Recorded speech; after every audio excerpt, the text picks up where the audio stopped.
Bonjour, nous allons dans cette vidéo découvrir l'application Python pour la calculatrice graphique TI-83 Premium CE. Pour démarrer l'application Python, nous appuyons sur la touche seconde APPS suivie de la touche de direction vers le haut afin de choisir dans la liste l'application nommée PyAdapter. La fenêtre est divisée en deux parties. D'une part, la liste des scripts déjà présents dans l'application et au bas, des touches F1 à F5 qui nous permettent d'utiliser l'application.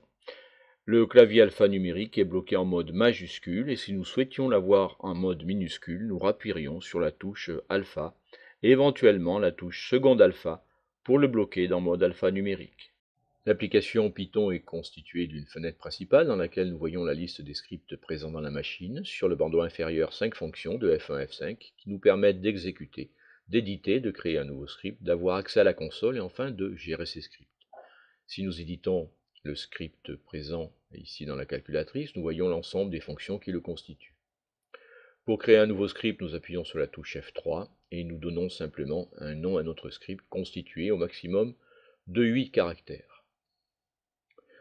Ensuite, nous avons accès à la partie de gestion des scripts. Cette partie fera l'objet d'une vidéo ultérieurement et elle est à prendre en considération dans la mesure où elle nous simplifiera le travail de gestion de ces scripts que nous pourrions créer, également le travail à la console.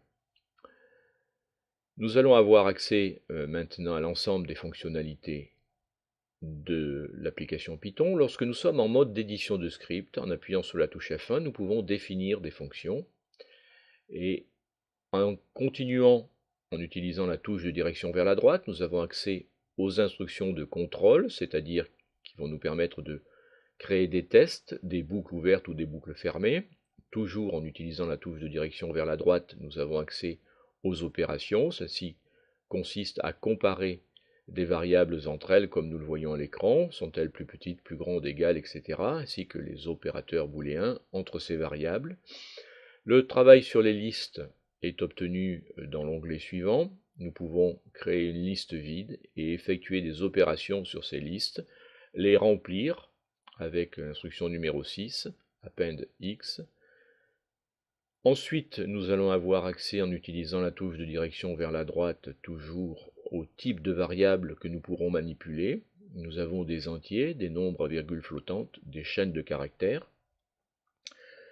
Les entrées-sorties nous permettent d'afficher des résultats après exécution d'un programme, ou bien encore de demander des variables, des paramètres, etc. Ensuite, une partie importante, ce sont les modules mathématiques et random qui nous permettront d'effectuer des calculs mathématiques sur les fractions, les racines carrées, etc.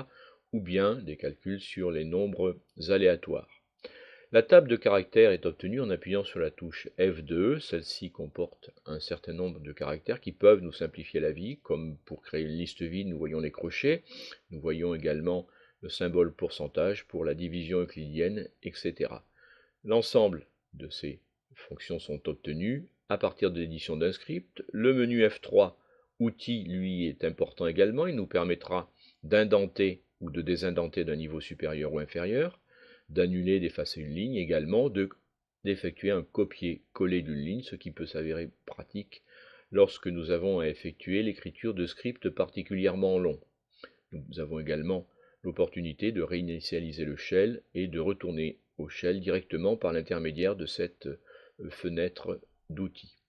Voilà l'ensemble des fonctionnalités qui constituent l'application Python que nous aurons l'occasion d'utiliser. Nous vous remercions d'avoir suivi cette vidéo. Au revoir et à une prochaine fois.